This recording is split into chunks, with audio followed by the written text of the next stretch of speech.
A day ago, we woke up to the news that cars were petrol-bombed at properties and premises belonging to Wikne Uchuvayo and Kudakwashe Tagwirei. Blessed Gaza then made a short video in which he sort of claimed responsibility. Of course, I'm saying sort of because he wasn't very explicit. He was vague, to say the least, leaving his words open to different interpretations. But one thing is very clear. There is no turning back for Blessed Gaza now. The die is cast. Literally. Inonzi akanga nyimo avangarara. If this thing does not succeed, Blessed Gaza is in some very serious trouble. Because so far, the people in the system who are behind Gaza haven't come out to openly support him, almost like what happened to Simba Makoni in 2008. If this thing fails, those in the system who are secretly supporting Gaza won't reveal themselves, leaving Gaza to suffer the consequences on his own. The question is, if it comes to that, will Zimbabweans stand with him or they will just watch and move on, as they always do? But whatever will happen, one thing is very clear. The situation in our country is very volatile. The political tension is so thick, you can literally touch it. Are we on the verge of something catastrophic? Because the pressure is no longer just atmospheric. It's now Gazastrophic. And if you want to understand the Gazastrophic pressure, well, ask Dorcas Moyo. Tete doki vakaundurwa se toki, kutukwa sa boki, vakasara vakuimba seiko sa roki. Mazimba anokupedzera stress yavo yese pauri baba. Stress yema bond notes yema biera checks yema zig nea mnangagwa zese pauri papo kawan. And for those of you who still get confused by pictures like this, which the ZANU-PF propaganda team is using to paint a picture of unity in the Presidium, dismissing any rift between Zim 1 and Zim 2. Well, let me show you this picture of Chiwenga and Mugabe during the 2017 coup as negotiations for Mugabe's exit were underway. See how they are both smiling as if everything was okay. So make no mistakes about it. There is a lot happening behind closed doors. What we are seeing in the public domain is just a smoke. You just haven't seen the fire yet. The question is, are we ready for that fire? Will this fire bring solutions? What kind of solutions? Have we taken the trouble to explore the options? Or are we just going with the flow? But more importantly, when all of this is over, will we be able to extinguish the fire? I guess what I'm asking is, do we have a plan? Well, fellow Sazaitas, slay queens and bingers, socialites, papalites, vasnamalites, varkujgarais, never snamarites. Welcome to the special report.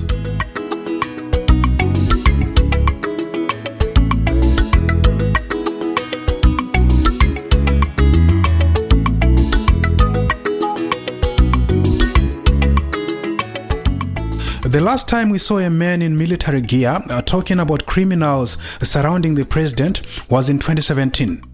And that was the late Sibusisa Moyo.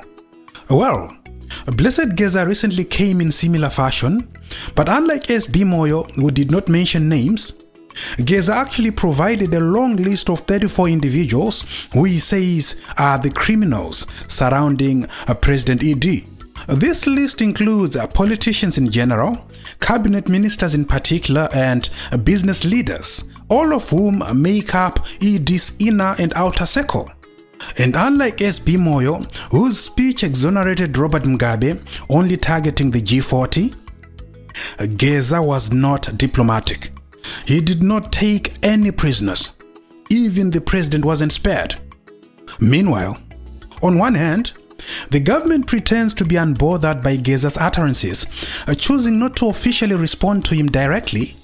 On the other hand, They deploy into the CBDs police trucks with water cannons manned by fierce-looking riot police, sending a very clear warning and deterrent message to the citizenry. Countless press statements by the ZRP regarding law and order have been issued. Follow-up threats by the ZANU-PF Youth League and regime enablers have been given. The message is loud and clear. If you demonstrate, we will deal with you decisively. You talk of democracy. They talk of democracy. The democratic Republic of Kwachustan. We make jokes about these things, but in all seriousness, Zimbabwe is on a precipice. I have been talking about this for the past 12 months. I told you that, unlike the CCC MDC factionalism, ZANU-PF factionalism is dangerous in that it involves guns. But much of what's happening gives off a vibe that there may be factions within the military, which on its own is a recipe for a civil war. One of the grievances laid out by Gaza is the unprecedented high number of military deaths since 2019. Gaza alleges that President ED is responsible for those deaths. He also bemoaned the manner and fashion with which certain military commanders have been relieved of their duties. Chief amongst them, Air Marshal Elson Moyo. You see, Elson Moyo was retired in March 2024, just a few hours after Mnangagwa's plane aborted landing at the Victoria Falls airport due to a bomb scare. And guess what? 7 months after his retirement, Elson Moyo survived a car accident along the Chego to Pixton Mine Road. And in the previous month, Lieutenant General Rugeje had also survived death when the wheels of his car apparently just went off when he was driving. Of course, these two were lucky to survive death because Zimbabwe has lost dozens of serving and retired army generals in recent years, some of whom were key in the removal of Robert Mugabe. These are the deaths Gaza has so passionately spoken about. Furthermore, ED clearly has trust issues, born out of the insecurity of leading a coup government, but more importantly, the fact that there has been an attempt on his life at least once since he took office. Remember, in the run-up to the 2018 elections, ED survived an assassination attempt.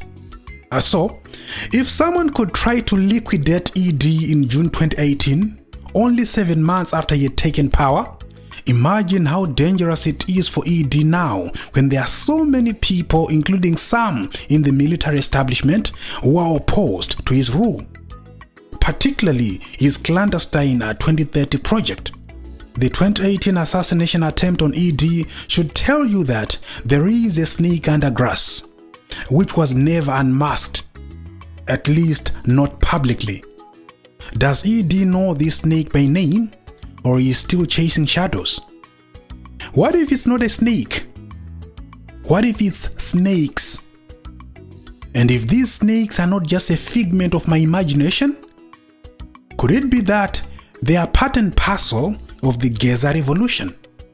And could this snake under grass thing be the reason why there was an attempt on General Chiwenga's life? Remember, a week ago, Blessed Gaza accused President ED of having planned the poisoning of VP Chiwenga, which poisoning caused the general to spend 123 days in a Chinese hospital receiving treatment. But hey, whether Gaza's allegations are true or not, one thing is very clear. There is zero trust between ED and Chiwenga.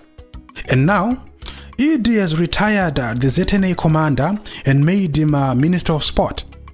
Lieutenant General Sanyatwe is a well-known Chiwenga ally. He actually played the role of Munyai for General Chiwenga when he married his ex-wife, Mary. That's how close they are. So Sanyatwe being the army boss was without a doubt beneficial to Chiwenga and his presidential ambition.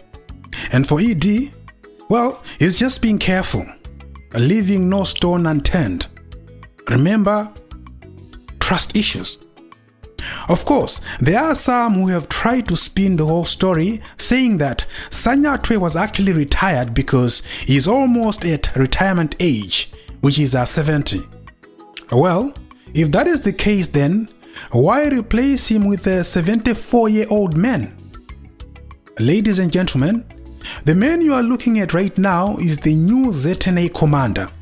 He is the one replacing Sanyatwe.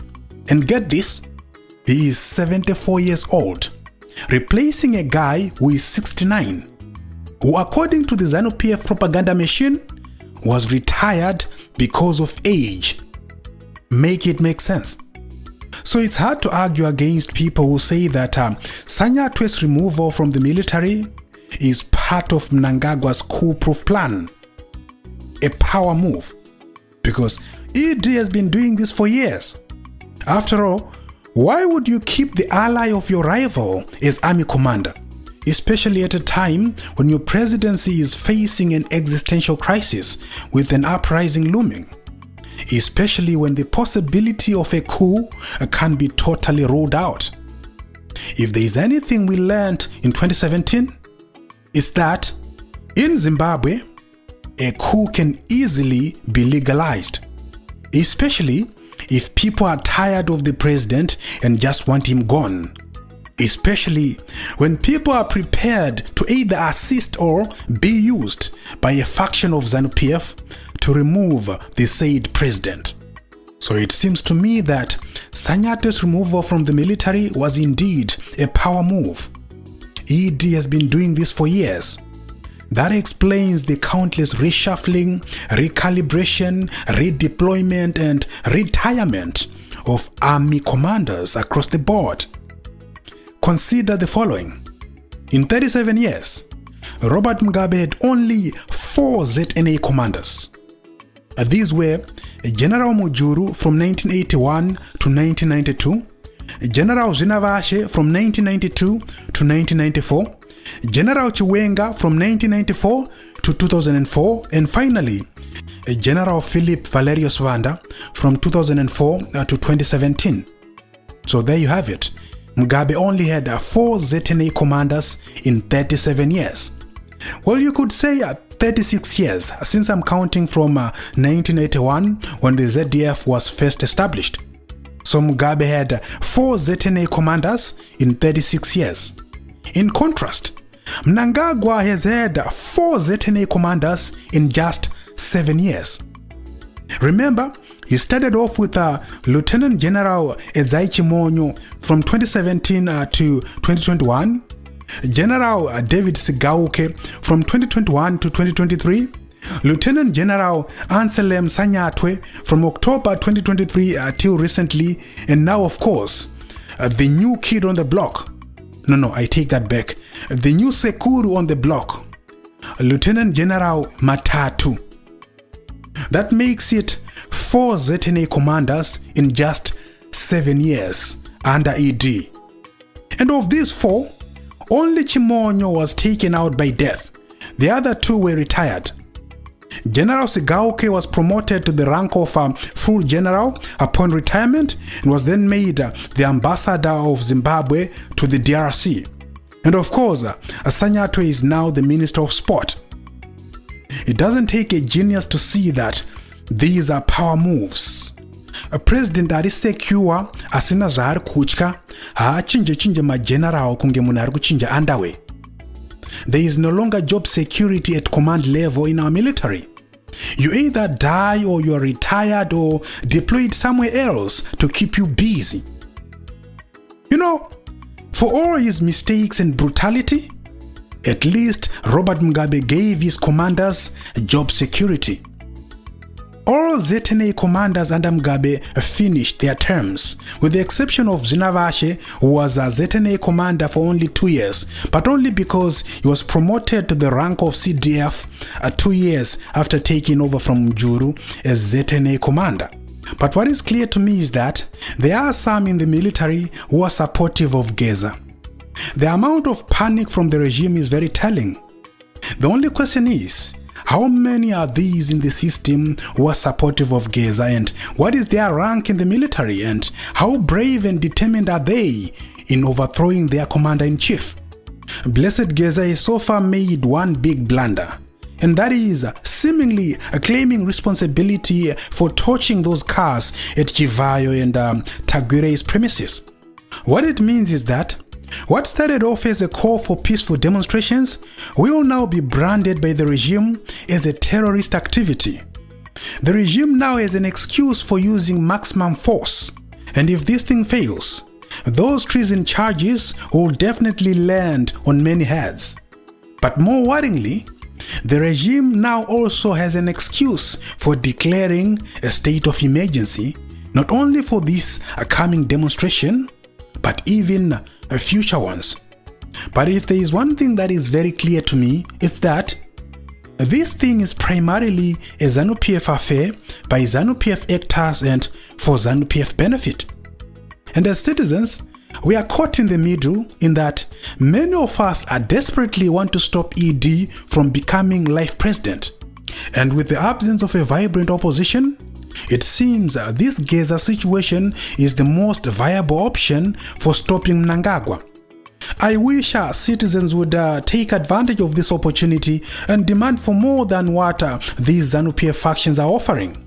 Because make no mistakes about it, this is primarily a ZANU-PF affair. But you as the citizen can make it a national affair by what you demand for. Are we as the citizens ready to make our own demands, or we are just going to get told what to demand for? And I hope you're not under the impression that if ED steps down, then they will immediately call for free and fair elections. I also hope that you're not under the impression that ED is a pushover. I also hope that you're not under the assumption that the whole military is anti-Mnangagwa and anti-2030. I hope you know what you're going out to demonstrate for.